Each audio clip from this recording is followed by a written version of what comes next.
Alright, hi everybody, welcome back to my channel. This is Yolanda's digital diary. To my new subscribers, welcome to the eFamily, and to my loyal ones, thank you so much for tuning in.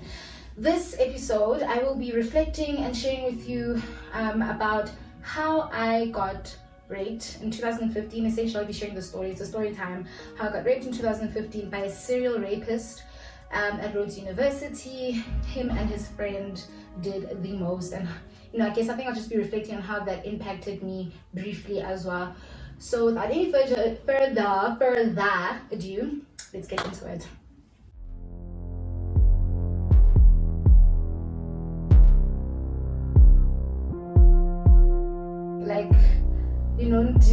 I'm really nervous actually. I thought I would be ready to go with the story, but hey, my heart is pounding. But to get into it really, I think the reason why I want to share this story is because I've spoken up about the fact that I'm a rape survivor and that I was raped in my first year at Rhodes University in 2015, but I've never really shared, and I think I have though, but very briefly, but I've never gotten into the story in depth, but how it happened, and I guess the consequences, if there were any, that were faced by the perpetrators. And I just thought to share this conversation because this year actually marks, on the 17th of April, it will be 5 years. That's my power, my electricity.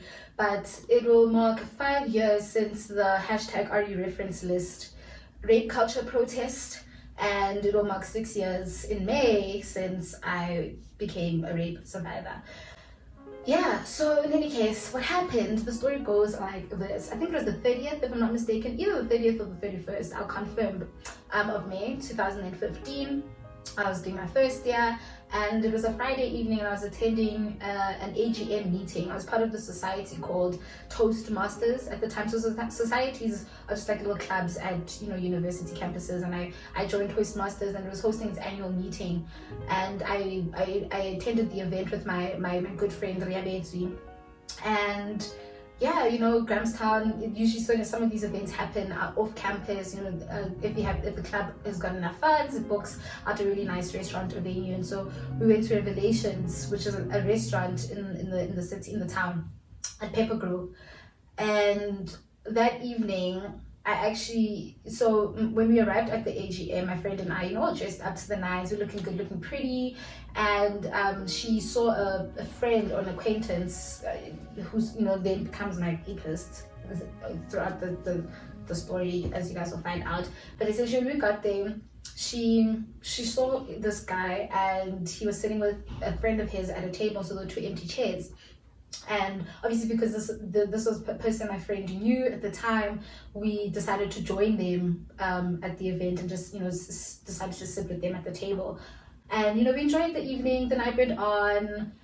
I got acquainted with the person. I don't know if I should say his name. Kudzi, he appeared on the reference list. His name is Kudzi Kudzai, I'm not too sure. This is a person, a complete stranger to me. I never really knew this person. I knew of him because he was, I guess, popular on campus. He was a soccer player, a postgraduate student, drove a car. And the Rhodes University campus is really small. For those who've been there, they can attest to that. And yeah, I had only heard about of this person because my friend would spend some time with them.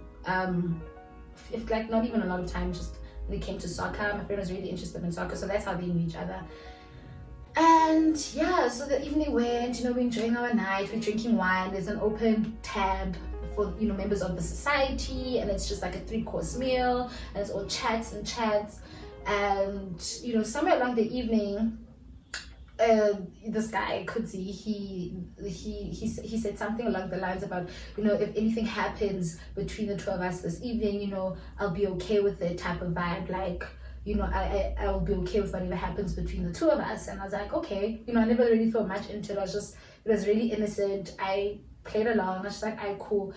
And he was like, okay, cool, yeah, but you have to pinky promise, and I pinky promised. I never really thought anything of it at the time, until obviously when I started thinking about it months and weeks later, after what had happened to me. I was like, actually, this is really sick. He was preparing to to assault me, to violate me. And what I remember, after this, and the night goes on, and I mean, the night goes on. I remember leaving my drink at the table at some point in the evening, and I went to the bathroom, and we were just drinking wine, and I left my drink at the table with him. I went with my friend, and when we came back, continued drinking, and that's literally the end of my night. That's all I can remember. That's all I remembered the morning after, and that's all I remembered for a very long time. Even today, there are a lot of pieces to the puzzle that I don't recall. Some were told to me, and others, some other parts of the night I obviously remembered through getting flashbacks in the following weeks. So yeah, man, like that's literally it. One moment I went to the bathroom, came back, and I proceeded drinking, and I don't remember anything. And then I woke up the next day back at Ray's in my bed. I was wearing a t-shirt, a stranger's t-shirt, a man's t-shirt over my dress that I was wearing last night. But my dress also, it wasn't properly on me. Like the one arm was not worn properly, and yeah, I woke up with also semen on my dress, sperm on my dress. It was a black dress that I was wearing. So I was so confused, I was obviously shocked at, I even looked at this and wondered, like, what is it? And then, I just realized that it's sperm, like, it's sperm stains on my dress, and so confused as to, like, how I got this, how did I get back to Reyes? I didn't remember what happened. The only thing I remember is just going to the bathroom, drinking, and then that's where my night, I literally blacked out, and my night essentially ended for me. Turns out, I text my friend Ria to, text her the next day, like, girl, where are you? What's good? How did we come back home last night? What happened? And she started filling me in, and the story was just, it wasn't making sense. I went up to her room. We stayed in the same race, and I went upstairs to just really have, the talk in person. And she started filling me in. Apparently, some point in the evening, I disappeared with this guy, Kudzi, whatever. Kudzi. I don't know. I disappeared with him. We came back. We disappeared for a while, and we left. I'd left my friend with Kudzi's friend, the other dude who was sitting at the table with at the event. We disappeared, and then we came back, and I was apparently really sloshed. Like, I was really sloshed, and then we left. We got driven by Kudzi to a house party. This is according to my friend's story. We left. We went to a house party in Grahamstown, one of his friends or whatever. We went to this house party, which I don't remember. And when we got there, we were apparently the life of the party. It was obviously late, and we were drunk, and we just joined in the fun. And I apparently then Kudzi had a friend. The reason why we also went there is because he had a male friend there that invited him or said pull through. And so we got there, and apparently I now linked with the friend. I linked with Kudzi's friend. But I left having, seen it. We left the venue going to this party, and I left in a state that appeared like Kudzi and I were together in whatever sense. I don't know. Then we get to the party. Now apparently I'm linking up with his friend, and then I don't even remember the friend. Ria tells me who the friend is. I take Kudzi's number because I don't even know this guy. I literally met him yesterday. So I got his number. And I asked them about, yesterday's events. Like, yo, listen, this is what I've been told. Apparently you and I disappeared. I don't know where we disappeared off to, so can you fill me in? And he then told me, that yeah, we left. We actually had sex. He says we fucked like outside the Wimpy, like by his car, but like outside the Wimpy, because it was at a shopping center. The restaurant was at a shopping center, and it was parked there, and there's a Wimpy there. And so when we left the venue, apparently we had gone to fuck. Well, he had gone to rape me. And then we also apparently drove to the Great Field on campus, which is one of the fields on the Rhodes University campus. We drove on that night, and he proceeded to violate me there as well. I'm obviously at this point really drunk. I'm out of it, really. I don't remember any of this at all. And this is his story, and then he tells me from his perspective that also he's really upset at the fact that I fucked his friend. I had sex, excuse my language, I had sex with his friend. Well, actually his friend raped me in his car, and he was really upset at that. So I was really confused, like, okay, wait, I'm already processing the fact that apparently you and I have slept together. this is what I'm being told by you, but I didn't consent to it. I don't remember it. I wouldn't have done it if I was in the right state of mind, you know. And you know, and then you're telling me about your friend as well. And so then I'm like, give me your friend's number as well, so I can ask him what's going on. Who's this friend? What's his name? What does he look like? Do you understand? I'm being told about people and having DNA exchanged, and I don't even know who these people are. And I text the friend, apparently the friend's name is Yaya Torre or something like that. I don't really remember. I didn't really make it my a thing for me to actually remember my rapists' names. Yaya Torre though, you know, it could have been a pseudonym, but he was also a Rhodes University student. He's from Congo or something. He's an international student. Both of them are actually international students, post-grad students as well. I think they were doing a master's at the time. And so I text this guy and I'm like, yo, you know, what's good? This is Yolanda. Apparently you and I had sex last night. And obviously at this point, you know, I'm still trying to process everything. I feel violated. I feel like, you know, there's something wrong with the fact that I'm being told about my sexual encounters, but I don't remember them. You know, it's like that sense of agency being taken away from me. And then he tells me like, yeah, you know, it was really kinky. We fucked. I'm like, tell me how it happened. He's like, I apparently walked up to him at the party. Mind you, this person is like so tall. He's probably like 1.7, if not 2 meters. I mean, he's a pretty tall African man. And, you know, I'm just trying to imagine how I would have walked up to him and apparently made out with him.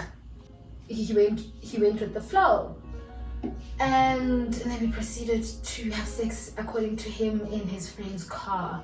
And he's then, you know, one of the things I remember very vividly with him saying on WhatsApp as we were talking about this, he was like, yeah, and I really, you know, he enjoyed his time. I apparently rode him like a monkey, quote unquote. So, you know, I was really taken aback by all of this. And then to make even matters worse, I think it was 2 days later, after, you know, confronting and the two men, and, you know, just the days that followed after being assaulted, or me realizing that, you know, something was off with that night, I get a message from someone, a student, a guy that I was sexually involved with. I was just seeing casually, and he sends me a message on Facebook Messenger, and he says to me, wow, you know, in class, and he's saying things along the line, but I don't, like, how do I get drunk? You know, he was commenting on the state of my drunkenness the night before that night of the party. It turns out he was at the party, and he was just confronting me about how drunk I was, and like apparently I was topless at some point, you know, apparently according to him. So I'm like, yo, I don't even recall all of this, and this is like really embarrassing, you know, being told that I was topless at a house party at a venue, somebody's house that I don't even remember. Telling all of the events leading up to that moment happened to me.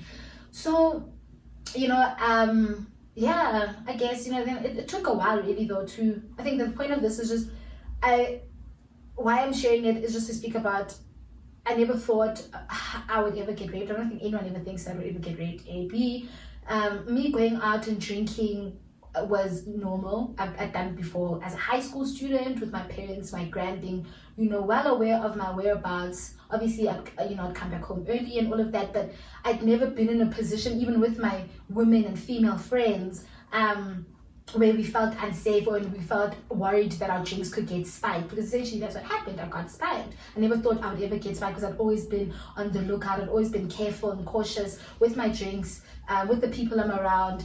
And I don't know, just there was an opportunity that arose, I guess, for the perpetrator. And, you know, it might have not been me, but it was me on that evening. But I also do believe that he would have probably found another woman to rape and to violate, because, you know, obviously then I realized that, you know, this person was also a serial rapist in the following year, 2016, during the RE References protests. And, you know, obviously the RE References protest was sparked by a list of 11 names, of male names, of current and former Rhodes University students who had been accused, and who had the reputation of being accused of being perpetrators of sexual and gender-based violence, right? And my perpetrator's name appeared on the list. And so I obviously, I was like, okay, and this is happening in a movement, during a movement where we're trying to address the issue of rape culture, and I'm meeting other survivors on campus, on the ground, in April of 2016, and they're sharing their stories as well about how they've encountered this man, how they've been violated by this man, both in a relationship and just random, it's just like a random stranger attacking women on campus. And yeah, it was, and just like his nature of there was a lot I guess I had surfaced about the perpetrator during the protest as well, obviously coming into contact with certain survivors rather, on campus. But that's when it really clicked that this person's actually a serial rapist, and I'm not the only person who has experienced him. And I'm probably not the only person that his friend as well has taken advantage of. And just like the whole date rape thing was a real, like, a pervasive experience that certain women went through at Rhodes University, and I just never thought I'd also be one of them. And so I'm just sharing this story really because I think it's been it's taken a long time for me to be able to get here where I'm able to speak about it, although maybe right now I'm not speaking about it, so maybe I'm not really reflecting on how it's impacted me or how it's made me feel, but it has taken a long time for me to get here. And I only realized this like a week ago when I had to share and be open up with a new man in my life, a romantic interest. And I realized actually, wow, I'm able to speak up about it without tearing up or being or super emotional or defensive or, just not trying to remember the whole incident, But yeah, like, one thing I can tell you is that once you get raped and raped because you were date rape drugged, your mind tends to forget, you get flashbacks. That's how I also started remembering certain events of the evening, months, and it was even triggered by the Fees Must Fall movement actually in 2015 because of the violence that we were experiencing with the cops' presence and the shootings and just everything really being a lot that was being confronted on a political level. And then I was also then going through this PTSD of this thing that had happened to me, and it came through flashbacks at night. I wasn't sleeping. I remembered, I started remembering. I could see, my the one perpetrator, Kudzi, literally raped me outside the Wimpy, and I could see the flashbacks of being on campus. I even remember the night when I was confronted. The day I was confronting, I was like, I recall, I see lights, and we drove somewhere, but what happened? The fact that I had to ask what happened, that left a really bitter, disgusting taste in my mouth and feeling overall, and it's just, I guess, that sense of losing your agency over something so intimate like sex, that is just the hardest to deal with. And knowing that there are men who have had their way with you or me. So that's my story really. And it's 5 years. 2021 is 5 years since we broke the silence, since we embarked on holding the university accountable. We demanded for better systems in place and mechanisms to respond to the crisis of rape culture, not only on the campus but within the immediate community of Grahamstown. 5 years since survivors really reclaimed their bodies. We demanded justice. And 5 years later, I'm excluded. I'm still fighting the institution. And my perpetrators are still out there. They are revered probably by society wherever they are, which really sucks. But yeah, there's nothing, I don't think there's anything special, like special message I want to put out there. It's just sharing my story and just reflecting on how far a person has come. Yeah, so thank you so much for watching to this point. Do leave a comment, do like, subscribe if you want to be part of the eFamily, and let's really hold our perpetrators accountable. Let's name and shame them. And really, this is to say that I stand with all the survivors of any form of gender-based violence. Thank you.